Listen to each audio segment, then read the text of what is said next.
Hey AP Econ, I'm going to go through a quick worksheet on the loanable funds market, the supply and demand of loanable funds.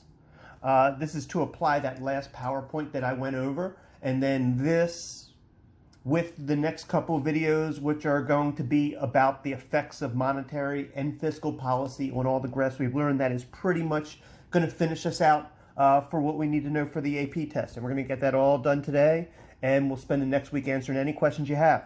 Okay, so having said that, this is just a nice way to review, just a couple problems to review the effects of the loanable funds market.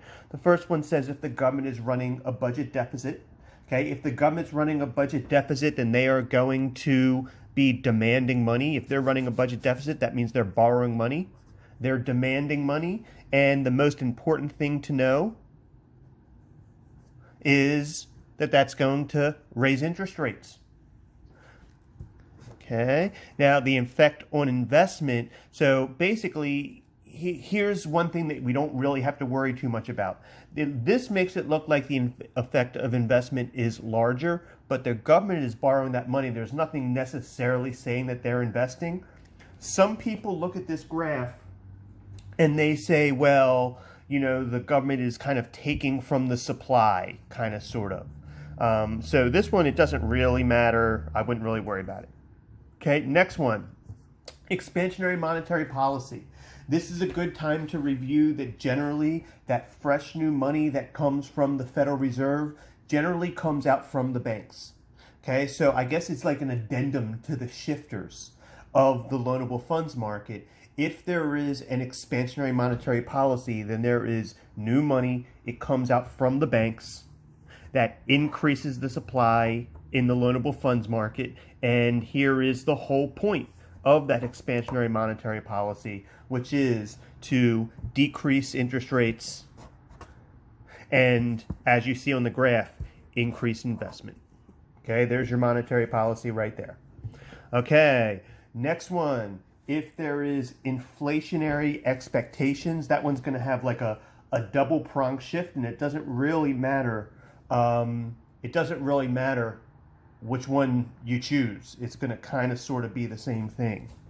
Okay, if you think there's going to be inflation, you're probably going to want to take out a loan.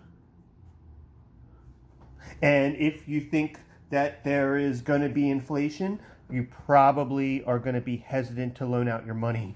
At the end of the day, we should know that inflationary expectations have the tendency to raise interest rates. It's probably going to end up decreasing investment, but that is what it is. All right, next one. If there is very high consumer spending, then businesses, people will be wanting to invest a lot. Okay, now there's another way to think about this. They also will probably not be saving a lot. One way or the other, we got to know interest rates are going to go up. Okay, and then if American investors choose to invest overseas, essentially what that means is money that would have been in the loanable funds market here in America instead is not here. Okay, so that would decrease the availability of loanable funds in the American market, and that would raise interest rates and decrease investment. Okay, I know that was kind of a quick review. Really, sometimes this is kind of an optional thing where maybe demand will increase or supply will decrease, or maybe supply will decrease, demand will, or supply might increase, demand might decrease. Something like a lot of these things can be thought of as two ways, but at the end of the day, we should be able to come up with a solid understanding as what is going to happen to interest rates. Okay, I hope this helps.